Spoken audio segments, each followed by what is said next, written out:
नमस्कार साथियों, आप देख रहे हैं सत्यपथ। और सत्यपथ के आज के इस खास एपिसोड में हम बात करने वाले हैं एक फोन कॉल के बारे में, जिसके बाद देश की राजनीति में फिर हिचकोले आने लगे हैं। दरअसल हुआ ये कि इस समय विश्व के तमाम बड़े नेता जुटे हुए थे कनाडा में G7 की बैठक में, जिसमें भारतीय प्रधानमंत्री नरेंद्र मोदी और अमेरिकी राष्ट्रपति डोनाल्ड ट्रंप भी गए हुए थे, जहां पर इन दोनों की एक ऑफिशियल मुलाकात भी होनी थी। लेकिन किन्हीं कारणों से अमेरिका के राष्ट्रपति डोनाल्ड ट्रंप वहां से जल्दी निकल गए और प्रधानमंत्री नरेंद्र मोदी और डोनाल्ड ट्रंप के बीच में आपसी वार्ता नहीं हो पाई। उसके बाद हुआ ये कि भारतीय प्रधानमंत्री नरेंद्र मोदी और डोनाल्ड ट्रंप की फोन के ऊपर 35 मिनट तक वार्ता हुई, जिसका पूरा ब्यौरा दिया विदेश सचिव विक्रम मिश्री साहब ने। प्रधानमंत्री मोदी और राष्ट्रपति ट्रंप की मुलाकात G7 समिट की साइडलाइंस पर होनी तय थी। राष्ट्रपति ट्रंप को जल्दी वापस अमेरिका लौटना पड़ा, जिसके कारण ये मुलाकात नहीं हो पाई। इसके बाद राष्ट्रपति ट्रंप के आग्रह पर आज दोनों लीडर्स की फोन पर बात हुई, जिसके बाद देश की राजनीति में फिर से हिचकोले आने लगे हैं। इस पूरी बात को समझने के लिए आपको थोड़ा पीछे जाना होगा ऑपरेशन सिंदूर के समय, जब पाकिस्तान ने पहलगाम में आतंकवादी हमला किया था और उसके जवाब में जवाबी कार्रवाई के रूप में भारत ने 6 मई की रात को पाकिस्तान के तमाम आतंकवादी संगठनों के महत्वपूर्ण ठिकानों के ऊपर बमबारी करके उनको नेस्तनाबूद किया। और उसके बाद जवाब में जब पाकिस्तानी सेना ने कार्रवाई करने की हिमाकत की, तो भारत ने उसके तमाम एयर बेसेस को तबाह करके उसको मुंहतोड़ जवाब दिया था। और उसके बाद ऐसा सिनेरियो बना कि अमेरिकी राष्ट्रपति ने 10 मई को शाम को ट्वीट करके जानकारी दी कि उन्होंने भारत और पाकिस्तान के मध्य सीज फायर कराया है। और अमेरिकी राष्ट्रपति डोनाल्ड ट्रंप का ये बयान आया ही था कि विपक्षी सरकारों, या यूं कहें कि कांग्रेस खासकर के सरकार और मोदी जी पर हमलावर हो गई। उसने ये दावा करने लगी कि प्रधानमंत्री नरेंद्र मोदी ने अमेरिकी राष्ट्रपति डोनाल्ड ट्रंप के सामने सरेंडर कर दिया है। बकायदा राहुल गांधी ने तो एक सभा के दौरान ये बयान भी दिया था। उधर से ट्रंप ने एक इशारा किया, फोन उठाया, कहा मोदी जी क्या कर रहे हो?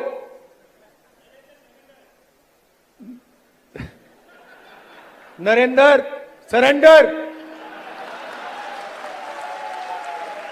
और जी हजूर करके नरेंद्र मोदी जी ने ट्रंप के इशारे का पालन किया। उसके बाद तो पूरी कांग्रेस पार्टी ने, चाहे पवन खेड़ा हो, सुप्रिया सिनेट हो, मल्लिकार्जुन खड़गे हो, या जयराम रमेश हो, या प्रियंका गांधी, सब ने सोशल मीडिया पर और आम जनता के बीच में ये बताने का प्रयास किया कि प्रधानमंत्री मोदी ने अमेरिका और ट्रंप के सामने सरेंडर कर दिया है। नरेंद्र सरेंडर के नाम से बाकायदा एक कैंपेन चलाया गया, जिसके बाद कांग्रेस बीजेपी पर लगातार हमलावर थी और बीजेपी को भी जवाब देते हुए नहीं बन रहा था। बार बार राहुल गांधी सभाओं में कह रहे थे कि डोनाल्ड ट्रंप जब बार बार ये दावा कर रहे हैं कि उन्होंने भारत और पाकिस्तान के बीच ट्रेड की धमकी देकर के सरेंडर कराया है, या यूं कहें कि सीज फायर कराया है, तो आखिर प्रधानमंत्री मोदी या बीजेपी इस पे कोई जवाब क्यों नहीं दे रही है। उसके बाद G7 की बैठक के बाद जो प्रधानमंत्री नरेंद्र मोदी और ट्रंप के बीच में फोन पर वार्ता हुई, उसके बाद देश की जनता को और खास करके कांग्रेस को तमाम सवालों के जवाब मिल गए, जिसपे विक्रम मिश्री साहब ने मीडिया को स्पेसिफिकली बताया कि प्रधानमंत्री नरेंद्र मोदी ने डोनाल्ड ट्रंप से बात में ये स्पष्ट रूप से कहा कि जब ये सीज फायर हुआ था तो इंडिया और पाकिस्तान के बीच अमेरिका ने किसी भी तरह की ट्रेड की बात नहीं की थी, या व्यापार के समझौते के तहत कोई भी बात नहीं की गई थी। प्रधानमंत्री मोदी ने राष्ट्रपति ट्रंप को स्पष्ट रूप से कहा कि इस पूरे घटनाक्रम के दौरान कभी भी किसी भी स्तर पर भारत अमेरिका ट्रेड डील या अमेरिका द्वारा भारत और पाकिस्तान के बीच मध्यस्थता जैसे विषयों पर बात नहीं हुई थी। सैन्य कार्रवाई रोकने की बात सीधे भारत और पाकिस्तान के बीच दोनों सेनाओं की एग्जिस्टिंग चैनल्स के माध्यम से हुई थी और पाकिस्तान के ही आग्रह पर हुई थी। प्रधानमंत्री मोदी ने जोर देकर कहा कि भारत ने न तो कभी मध्यस्थता स्वीकार की थी, न करता है और न ही कभी करेगा। उसके बाद उन्होंने ये भी बताया कि खुद डोनाल्ड ट्रंप ने मोदी जी से आग्रह किया कि जब वो कनाडा से वापस लौटें तो अमेरिका रुक करके जाएं, पर मोदी जी ने ये कह के मना कर दिया कि उनके पहले से ही कई यात्राएं तय हैं, जिसके कारण वो वहां पर नहीं आ पाएंगे। राष्ट्रपति ट्रंप ने प्रधानमंत्री मोदी से पूछा कि क्या वे कनाडा से वापसी में अमेरिका रुक कर जा सकते हैं। पूर्व निर्धारित कार्यक्रमों के कारण प्रधानमंत्री मोदी ने अपनी असमर्थता व्यक्त की।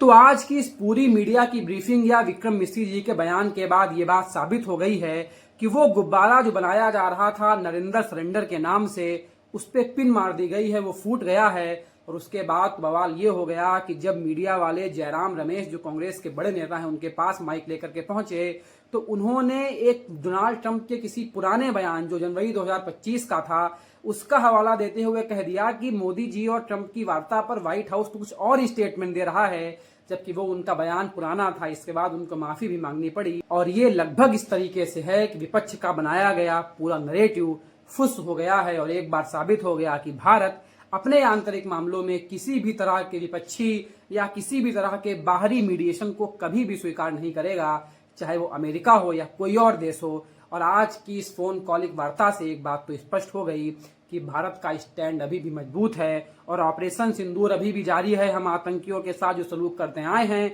वो आगे भी करते जारी रहेंगे। उसके लिए न हमें कोई रोकने वाला है, क्योंकि भारत के पास अपनी आत्मरक्षा का अधिकार फिर से है। और मुझे ये चीज बहुत अच्छी लगी कि प्रधानमंत्री नरेंद्र मोदी ने जब सब उनसे सवाल कर रहे थे उन्होंने सबके सामने आकर के जवाब देने से बेहतर समझा कि उन्होंने खुद ट्रंप से बात की, जिसके बाद एक पूरा बयान सामने आया। क्योंकि जो आपके बारे में उल जलूल बोल रहा है, अगर आप सीधे उससे ही बात कर लें तो कहीं ज्यादा बेहतर स्थिति होती है। इस पूरे मुद्दे पर क्या है आपके विचार, हमें कमेंट बॉक्स में जरूर बताएं। धन्यवाद।